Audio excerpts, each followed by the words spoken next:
Hello everyone and welcome to another episode of the Daily Gwei Refuel, where I recap the latest news in the Ethereum ecosystem. I'm your host Anthony Sassano and today's the 3rd of March 2022. Alright everyone, let's get into it. So, just a quick update on the merge here. So, Rembroi.eth put out a tweet today saying the Kiln, or K-I-L-N, Ethereum testnet launch is confirmed for next week. So, as you guys know, this is the next kind of like merge testnet, the kind of like next major one after the Kintsugi testnet that we saw happen over the holidays. This could potentially be the last one before we get mainnet, because if everything goes well with this, specs frozen, no more kind of major client changes or anything like that, the clients can get ready for mainnet, which, as I said to you guys before, is still targeted for June, as far as I know. But yeah, this is awesome. I mean, progress is being made. Things are moving. You know, as I've said before, it may seem like the merge stuff is kind of quiet right now. There was a lot of hype around, I guess, the holiday period about it. But quiet is good because, building is still happening in the background, guys. Like, if you kind of like go and look at the main places where this building is happening, like on the Discord and the GitHub, kind of like forums, and there's so many different places to kind of like keep up with this sort of stuff. But if you go look there, all the building is happening. You know, the research is happening, everything's going on. I think pretty much all the research is done at this point. It's just getting that built out, getting it all tested, and making sure that we can get to mainnet in a very safe way. So that's the kind of like the latest update I have for you guys. Can't wait to see this go live, to see this testnet go live next week. I'm not sure what day. It just says next week here. Maybe there's not a day yet or anything like that. But as I said, if this goes all well and smoothly and everything kind of like happens as it should, it seems like next step would just be mainnet, and maybe we get that mainnet in June, like I've been saying. Hopefully we do. Like, I think that'd be a huge, right? If we were able to do it in June, massive vote of confidence, obviously for Ethereum, for the ecosystem, and I think it'd be very, very positive overall. So yeah, gonna keep tabs on that, and I'll let you guys know about that. All right, so over the last few days, there has been a bit of a donation drive going on for Ukraine, obviously due to the Ukraine-Russia conflict going on right now, and people have been sending in Bitcoin, ETH, and tokens and stuff like that to their different addresses. And I think it was yesterday or the day before, the Ukrainian government said that they were going to airdrop or kind of like take a snapshot to airdrop something to people. They didn't specify what it was, but they were going to airdrop something to people who donated. And now just before, I think they say his name, Mikhailo Fedorov, the Vice Prime Minister of Ukraine, Minister of Digital Transformation of Ukraine, put out a tweet that said, after careful consideration, we decided to cancel the airdrop. Every day, there are more and more people willing to help Ukraine to fight back the aggression. Instead, we will announce NFTs to support Ukrainian armed forces soon. We do not have any plans to issue any fungible tokens. So obviously, Mikhailo here knows exactly what he's talking about. He is the Minister of Digital Transformation of Ukraine, so he seems to know what he's talking about when it comes to crypto, but he just rug pulled us all, right? I put a tweet out when I said, did you get rugged by the Ukrainian government, Anon? Because there were a lot of people that donated after they announced that they were going to do an airdrop, and as you can see here, Scott Lewis tweeted out kind of like the amount of donations that came in per hour in terms of number of donations. And basically the left-hand side, Feb 26th to about March 2nd-ish or March kind of like 1st-ish was just normal donations coming in. And then it spiked because they announced, oh yeah, we're going to take a snapshot for an airdrop.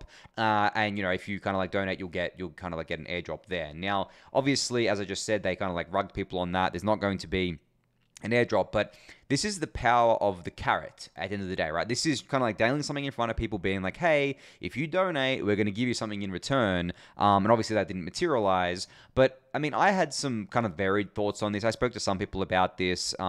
Basically, this is what happens in and outside of crypto, no matter what it is. If you tell people that there is some potential way to make money, if they do something, whether that something is donating to a cause such as the Ukrainian kind of like defense effort here or doing whatever else, it's more than likely than not people are going to donate, right? Like, it's the same thing in like investing. You buy ETH, you buy tokens, you buy other things because you expect a return on investment. If you didn't expect to get a return, then you wouldn't buy those things, right? Very little people would buy those things because at the end of the day, you'd only be buying them out of kind of like full kind of like selflessness. And, humans mostly aren't selfless, right? Like, we do things because there's incentives. Incentives rule the world. Now, I had discussion with people today, and someone brought up a good point by saying, this isn't necessarily a bad thing. It just should be, people who care but needed a carrot to get them over the edge, which I agree with. There are probably people who cared out there but just didn't care enough to do a donation, but then giving them that carrot kind of like makes them makes them care enough to send the donation. But at the same time, I think, and as sad as it is, there's plenty of people who don't care about this conflict at all, right? I mean, for a lot of people, it's just something on the other side of the world that they have no context around. They're just hearing about it in the news, and they're just going about their everyday lives. And to be honest, like, we shouldn't deride people for that at the end of the day, right? There are things going on all around the world. People have their own issues and their own things to deal with. And a lot of people can't afford to just sit and doom scroll all the time, watch the 24-hour news cycle and see what's going on there. And a lot of people just don't, one, can't afford to donate, and two, they just don't care enough to, which I guess is just a reality, right? But, as I said, like, you dangle a carrot in front of people, well, it changes the equation, right? You basically say to people, well, here you go. There's a potential for you to earn money. There's potential for you to get something out of it if you do this kind of like a good thing. And a lot of people did it. But again, I don't think they did it because they cared. I think they did it because of the carrot at the end of the day. Like, there's a lot of people who just simply don't care. But I think this just shows the power of incentives. Like, as Scott Lewis says here, virtue as an incentive on the left. So the only incentive to donate was like a virtue thing. Whereas on the right, virtue plus expected value, or EV, as an incentive. This is the power of Ethereum as a coordination machine when used correctly. And I totally agree with him. I don't think this is a bad thing, guys, that you have to dangle a carrot in front of people to get them to do things. I mean, in its most basic form, if you say to people, hey, I'm going to pay you this X amount a year to work for my company and to do this work, right? Of course they're going to do it, right? If the pay is up to what they expect it to be, and if they're happy with it, they're going to take the job, they're going to do the work, and it's all going to be well and good. But if you said to someone, hey, I want you to do all this work for my company, I'm going to make money off of it, or I'm going to get the value out of it, and I'm going to pay you nothing. Well, I mean, no one's going to take that job, right? Unless you kind of like really love what you do and kind of like have other ways of making money, you're not going to do something for free. I mean, with me, doing the Daily Gwei for free is only possible because I have other ways of making money. If I didn't have any other income coming in, there's no way I'd be able to do the Daily Gwei for free, right? But it's kind of like those incentives at it again, right? And kind of like virtue here on the left and virtue plus expected value on the right there. So at the end of the day, this is the reality. People have to be truly selfless is very noble, but a lot of people just can't afford to be truly selfless. They need something out of it, like they want something out of it. And I don't want to make any kind of like moral judgments here. You can have your own opinions on this, but in my opinion, I don't think this is kind of like a bad thing. And the funny thing is that you look at something like Gitcoin, which I'm going to talk about in a sec, but look at the Gitcoin grants matching rounds. Yes, people eventually got a token for donating, but there was no indication that Gitcoin was doing a token and airdropping that token to people for the longest time. So really, most of the donations that were done as kind of like a virtue thing. And it was done because there was still a carrot there. The carrot was the matching funds, because during the matching rounds, you could donate 1 DAI and it could be matched up to 200 DAI. That was the carrot to get people to donate, because they felt like, oh, wow, okay, my donation actually has more more punch in it because of this matching. So there's still, I mean, it's different. It's different in the fact that the people donating, they didn't really get anything out of it in terms of kind of like actual value for themselves. They got the feel good, feeling of supporting a team that they like and all that sort of stuff there, but they didn't get a tangible thing back. There wasn't any ROI on that. But in saying that, the kind of like what the carrot was, as I said, was the fact that there was those matching funds there. So there are different ways to do this. Ethereum is really great at being used as a coordination machine, as Scott Lewis mentions here, but that only works when you have a carrot. Like, you can't coordinate around something if there is no carrot. Like, even in another simple example, when I did the Daily Gwei NFTs, right, we were able to raise over 20 ETH for core developers after paying Kida his share, which was over $100,000 kind of like dollars at the time, or close to, I think it was like 80 something thousand dollars, and then it went up and down. I mean, obviously, because it's ETH, it goes up and down. But if I had just said to you, hey guys, like, give me your money and I'll donate it to core devs, I mean, I wouldn't have really raised anything, right? I had to dangle that carrot. I had to be like, hey guys, here's a really cool NFT for you guys to own, and it's going to a good cause. And that way, people got something out of it, but they also got to do something for a good cause. So these examples of this sort of stuff absolutely everywhere. And as I said, it is not a bad thing, guys. It is just the way things work. Incentives run the world, and the incentives that are the most powerful are the ones that give something back to people. Like, even if it's as simple as giving someone a pop for doing something, that's still something that is simple, something that is kind of like not necessarily worth anything in terms of monetary value, but is a great carrot to kind of like dangle in front of people. So I just wanted to kind of like give some thoughts on that, because I think it's really important, and I think that Ethereum is going to continue being used as a great coordination mechanism going forward. All right, so speaking of Gitcoin, we're only 1 week away from Grants Round 13. So this will be the 13th matching round on Gitcoin.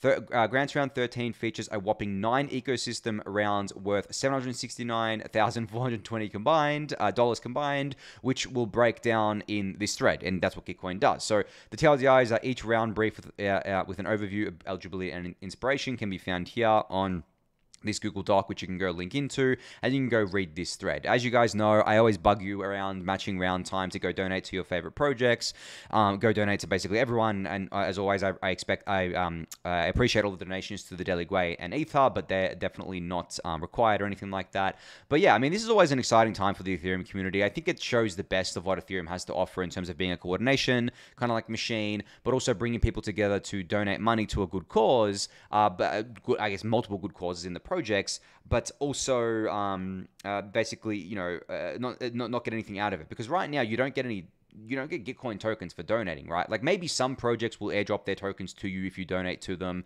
like individual projects, but you don't get any of the kind of like projects, any Gitcoin tokens from doing that. So right now, as I said, the only carrot for people is those kind of like matching funds, which is a pretty big carrot, because I feel much better about donating 10 DAI and it turning into 200 DAI than I do about just donating 10 DAI and being like, oh man, that sucks. I only donated 10 DAI, right?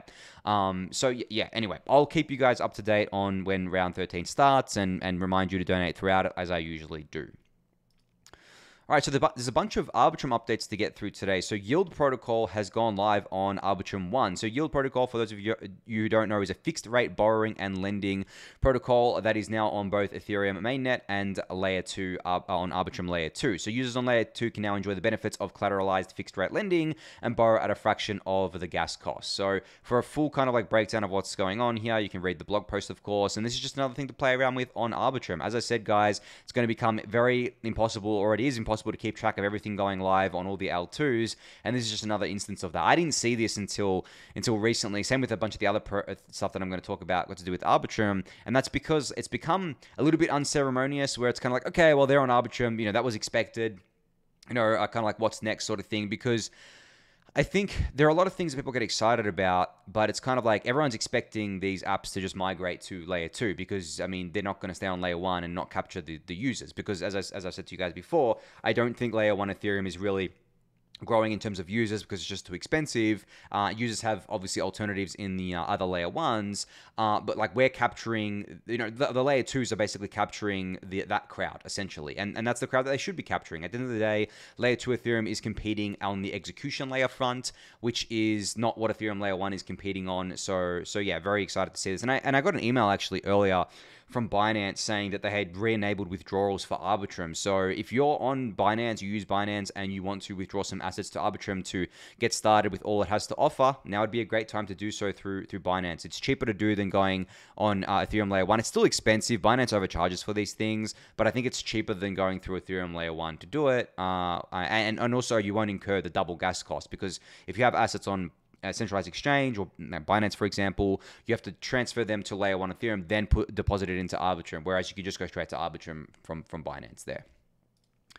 All right, so a kind of like new app that I don't believe was ever deployed to Layer 1 called Kromatika Finance launched on Arbitrum 1 today. So what Kromatika is building themselves as is a next generation order book limit trading on Uniswap, gasless trading, no swap fees, no front running bots, and no slippage. So I had a bit of a read about this. I think there was a description somewhere from someone in the Discord channel that actually summarized this really, really well. And I'm just scrolling through trying to find it right now. I don't think I'm going to be able to find this. Let me have a look if I can find it just quickly without boring you guys. No, I don't think I can find it. Someone, I think I can't remember who said it, but basically, I actually really like the description of it, but anyway, I'm going to leave it at that. But basically, you can check out this at app.kromatika.finance and play around with it. It's powered by Uniswap, and it does something really cool with Uniswap. I don't want to say what it does. I don't want to kind of like say it wrong here, but essentially what it allows you to do, I think, is utilize. Let me just read through the blog post here.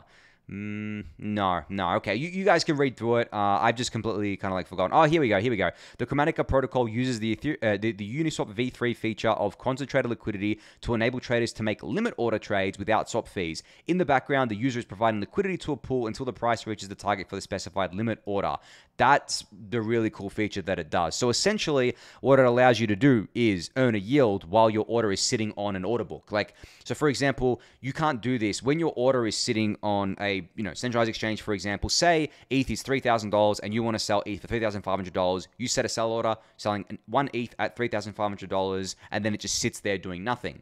Whereas with Kromatika protocol, you do the same thing, but you basically get the you're providing liquidity, and you're getting kind of like the I guess like swap fees there. I think so to make limit order trades without swap. Yeah, basically. So and they've also got things like gasless limit trades, and you can also earn use Crom, which is their token, for compensating the relayers, and obviously all this is experimental. But I suggest reading the blog post to get a full kind of like breakdown of this and reading about what Kromatika is trying to do. I think it's pretty cool. It seems pretty innovative to me, and the fact that it's on Arbitrum means it's cheap to play around with. So there's no excuse not to kind of like go check it out at least. And I think this is maybe the final update on Arbitrum I've got for you guys. Yeah, I think so. Yeah. So basically, this, I guess, analytics service called Footprint Analytics has announced an Arbitrum data dashboard that is now live on their website. So you can go to this. It'll be linked in the YouTube description. It'll just fetch you the analytics here, and it'll show you things like network transactions. So Arbitrum transactions have actually been spiking quite a lot recently. And I think that's because of all the apps going live on there, and obviously the activity going up. So you can see that in the last 7 days, there's been 500,000 transactions, which, I guess like averages to just under 100,000 transactions per day. In the last 30 days, it was 2 million. So very, very cool to see. And you can see like the chart here of it growing over time, with daily transactions and the average fees going down as well. Obviously, the fees are affected by Ethereum L1 fees too, which have been going down, but also Arbitrum has been doing improvements to their system as well. Daily unique addresses has been going up too. I mean, you can see, as I've said to you guys, like, I'm not concerned about any of this sort of stuff right now. Like, I know people have been a bit concerned because like it's a quote unquote bear market and there's a lot of there's a lot of quiet periods going on right now. But man, these things are up and to the right. This adoption is up and to the right. Like, things are still growing on these L2s, which is exactly what we want to see. And you can kind of like see top 10 TVL by protocol, TVL by category. This is a pretty comprehensive dashboard here. TVL ranking, all that sort of stuff there. So I definitely recommend checking out this dashboard here. I love looking at this sort of stuff because at the end of the day, guys, the data doesn't lie. If it's being ingested correctly, it doesn't lie. And because it's all transparent on chain, you can check the chain, as they say, and basically see it all for yourself. You don't need to trust me. You don't need to trust anyone, really. You can spin up your own kind of like a full node for Ethereum, and in the future, you'll be able to spin up your own kind of like Arbitrum node. Maybe you can right now. I think you can still spin up your own kind of like Arbitrum node.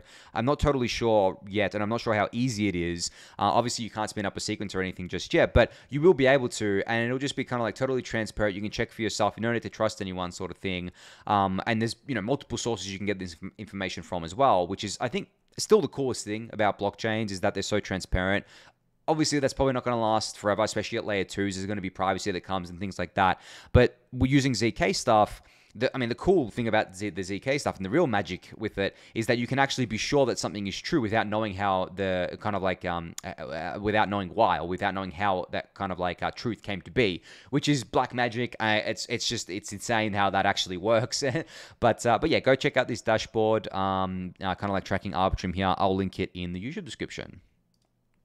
All right, so Alpha Road Finance announced today that they have created a website called Starknet-ecosystem.com, which basically tracks the Starknet ecosystem. So, as I said to you guys, very hard to keep track of what's going on with layer 2s, let alone Starknet, but now you can by going to Starknet-ecosystem.com and checking out everything. This is very similar to other ecosystem dashboards that you may have seen before, like the one that Arbitrum has, and I think Optimism has a similar one too. You can sort by different things, like different categories, like DeFi, GameFi, governance, all that sort of stuff there. And of course, you can see which ones are live. There are quite a few things that are live right now on kind of like Starknet or the Starkway ecosystem, with a lot of things on the testnet. Obviously, I've spoken about Influence before, which is a kind of a gaming project.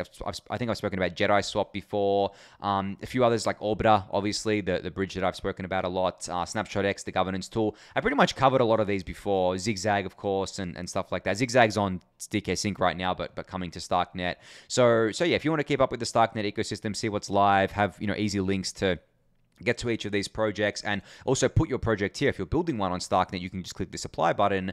Definitely go to starknet-ecosystem.com and you'll be able to kind of like track it all on here. So speaking of new websites, Optimism have updated their homepage with what they're calling a major glow up. And you know what? I think Optimism, out of all the kind of like layer 2 websites that I've seen, or scalability websites that I've seen, is one of the best. I think, Polygons is really cool. I haven't checked Arbitrums lately, actually. I usually just check Arbiscan. I usually just track Arbitrum's growth. I don't actually go to their main website very often. I think the fact that these things are just like, they look so nice, they kind of like advertise their benefits, right? Optimism is advertising right here, the gas savings, which is at the end of the day, 90% of what people care about when it comes to these layer 2s, maybe even like 95% plus of what people care about.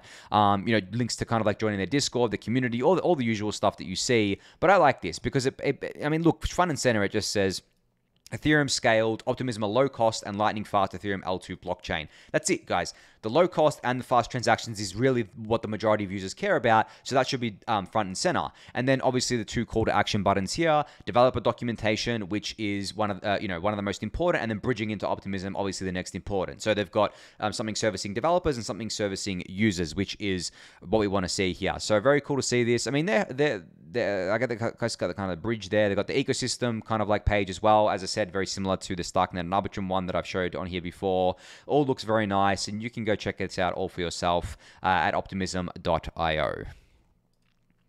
All right, so Lido announced that they now have Polygon staking available. So you can now stake your MATIC with Lido for what they're calling an effortless staking experience at polygon.lido.fi. Now, I've spoken about using services like Lido and centralized kind of like exchanges and that staking your tokens before when it comes to ETH.